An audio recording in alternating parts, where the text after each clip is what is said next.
I'm not gonna say it's been rough to be a Pokemon fan these days, but sometimes it be like that. The one thing I'm gonna give the series though is this. Not only has fandom-driven content been at an all-time high for Pokemon, but so has fandom awareness for Big P's shadier business practices, even if said awareness is moving at a Shuckle's pace. Hell, now we've even got a rival when it comes to the monster-catching horizon, Palworld. And it's not only doing great, but it's also giving the monster-catching monopoly a run for its pocket change. And yet there is one recurring offense of Pokemon that everybody continues to look the other way on, and it's driving me insane, because nobody else seems to mention it. In fact, the few videos I have seen that bring it up treat it more like it's just getting a little speeding ticket, when in reality, it's speeding away from robbing our asses blind again. Well, call me Zoolander because I can't turn the other cheek, nor can I read good, but I can count, and so I want to ask, why are they still selling 2 copies of the same fucking game all these years later? So, everybody, let's bow in to Cam's top 5 reasons why we need to stop letting Pokemon sell us 2 copies of the same fucking game every generation. Number 1, they are actively hurting their own stories and experiences. So I think the happiest accident I had with my Violet playthrough was discovering I could break the game in half by jumping backwards like it was Mario 64. But a close second would be finding out that Arven's dad was dead after going into the future. And it turns out that we're just talking to a robot this entire time. Logically, this led me to assume that Scarlet was the same story except it was his mom and she was Samurai Jack to the past. And yay, give me a cookie because I predicted a story made for children. But you know what wasn't childish?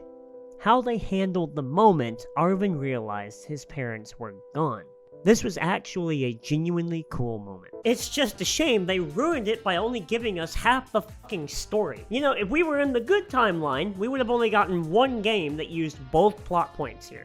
Dad went to the future to get milk, and then mom goes to the past to try and make sure he takes you along, and then boom, neither of them come back. And you have a complete narrative. But of course not. Instead, we not only have half of the story in 2 different releases, but we also miss out on a completed world. This isn't even a Scarlet and Violet thing. How do you play only Pokemon Ruby or Sapphire and feel like you got the complete story? Part of why Pokemon Emerald is widely loved is because it combined 2 very obviously interconnected stories into one. But of course, starting in Gen 5, Game Freak took a look around and thought, oh wait, let's just do it again. Who cares? Fuck you, you'll buy it. What kills me though is that the reviews don't account for this either. I know I sound like an old man by bringing up this meme, but you'll cite too much water as a criticism of the game, but not the fact that they're still selling you 2 copies of the same fucking entry, you sucker. Why doesn't every single Pokemon review have a little bullet point right there where the cons start that says they're still only selling us half a game, so they only get half the score? I genuinely need somebody to sit my ass down and explain it like I'm 5. Because why aren't more people bothered by the fact the mainline games are still being released as 2 copies? The fact that this very obvious issue is still being collectively ignored by YouTube and Reddit and other social medias makes me feel like I'm the crazy one for wanting it to change. Especially since, in my eyes, their major excuse for why they split the games in half to begin with is gone now. Number 2, we all realize we're not on the Game Boy anymore, right? The Game Boy had the storage capacity of a potato, okay? So obviously, when Game Freak decided that they wanted to drop a cockfighting simulator with more choices for violence than my dad's closet, they very clearly needed a way to sort that shit out. Obviously, divorce was the answer. 151 Pokemon were split across 2 different games, but it wasn't exactly a true 50-50, and the number is closer to each game having about 120 options with only about 30 exclusives each.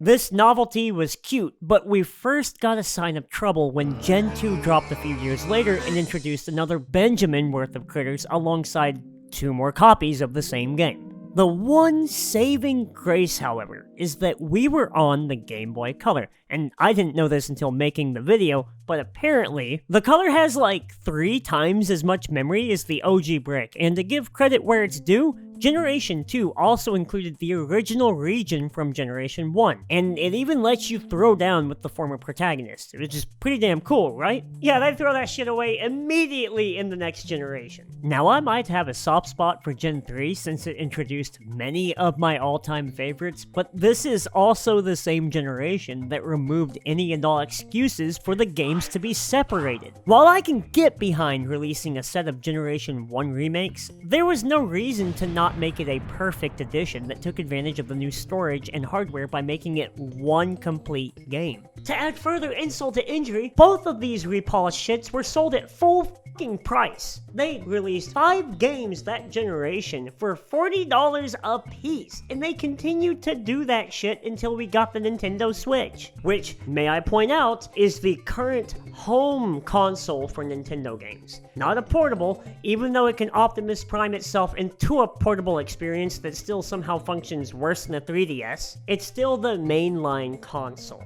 I remember when they announced the Switch and that Pokemon was going to be moving to it, I naively thought, finally, we're gonna stop getting 2 copies of the same game, right? Because that'd be literal cancer if they continue to sell 2 versions of mainline entries on a home console. Boy, was I not only wrong, but my ass got mollywopped by the new price hike when they moved to said home console. Congratulations! Now Pokemon games are $60 a piece, and we're still selling 2 of the same one every generation. You know, it just chaps my ass and lips that every time modern gaming is brought up and Scarlet and Violet is mentioned for its terrible bugs and the fact it's the worst reviewed games in the franchise, nobody brings up the fact that they still had the balls to release 2 copies of the same game that sold collectively 20 million units for the same price as fucking Elden Ring. I want to just repeat that last part one more time for everyone in the back who may not have heard me. Pokemon released 2 copies of the same generation on a home console, aka a console with enough memory to do everything the original ones couldn't. And both of those copies of the same generation sold individually for the same price as Elden Ring.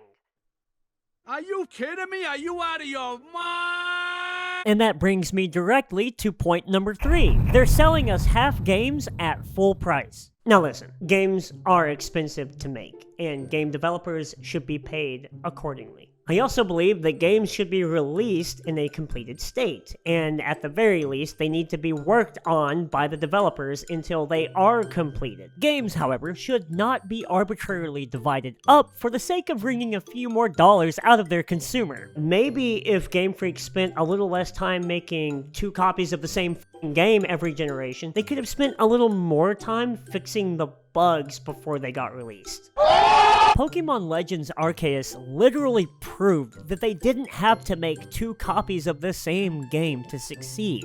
But I guess Game Freak must have looked at the sales numbers and realized, oh, only half of them are there. I know how to fix this, and decided to make version-exclusive downloadable content. Dude, are you fucking serious right now? How breathtakingly greedy can a company be to make version-exclusive DLC? The only joke here is everyone who fucking bought it. And you know what? I'm calling myself out for that too. We should all be ashamed of ourselves collectively for buying that DLC when it came out. Because guess what? They went and did that shit again for Scarlet and Violet. Twice. And people wonder why Generation 9 came out as buggy as it did. Game Freak, how do you close your legs with balls that big? Yeah, I repeated that joke from another video, but if you're a Pokemon fan, you probably enjoyed it the second time too. Number 4, they will never fix what you keep paying for. Pop quiz. What is the difference between a Pokemon fan and a crackhead? The crackhead touches grass. You know, I wasn't entirely sure if I should use Dave Chappelle's crackhead picture for that, but, you know, Chocolate Bear said it was okay, so if I get in trouble, we both get in trouble. I swear, dude, Pokemon fans are one Nintendo-sanctioned vape away from realizing they've been losing a lifelong battle with addiction. As if it wasn't on-site enough for the fan base whenever the Pokemon Company announces a new spin-off, card series, or plushie. Why on earth would the company bother to change their methods if we're going to keep paying them no matter how broken the offer is? This trend has been going on for over 20 years, and it is a divine act of mercy that few other game companies have been cognizant enough to realize that they could probably have been getting away with that shit too. Think about the example that Pokemon sets for other game titans. Seriously, I will die on the hill that if FromSoft just popped up today and was like, hey, we're releasing Bloodborne Type A and Type B, that's a great joke and you know it, I'm positive that FromSoft fans would swipe that shit up as fast as they could. Because if Pokemon is anything to go by, you literally can't dump this shit on our plates fast enough. I know I mentioned at the beginning of this video that Pokemon fans are finally starting to rally and call Game Freak out for the, frankly, slimy shit they're trying to get away with nowadays. But that just brings me to my final point. Who cares if you got disqualified from a tournament that you paid out of pocket to travel to Japan for? Who cares if you're already paying for a digital jail that won't even allow you to access all the Pokemon you locked up? And who cares if you bought a game that barely runs on a whole-ass home console? Because number 5, nothing else matters if this doesn't.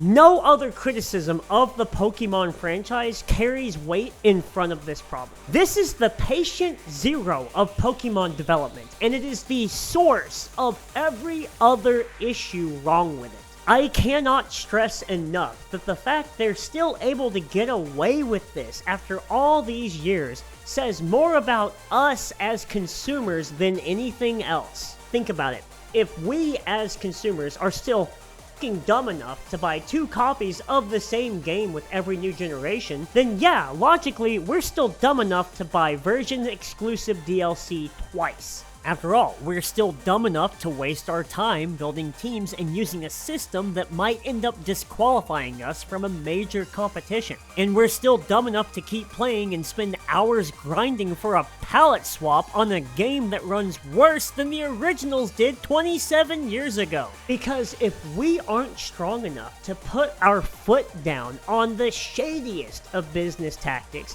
then we're not fucking strong enough to put our foot down on any of it. Bro, who is to say that the absolutely abysmal launch status of Generation 9 wasn't just a stress test to see just how much Game Freak could get away with? And for the record, this is all coming from somebody who also bought Generation 9 and was beyond pissed off at the sloppy state that it ran in. But it wasn't until I took a step back that I realized everything that I have a problem with comes from one core issue.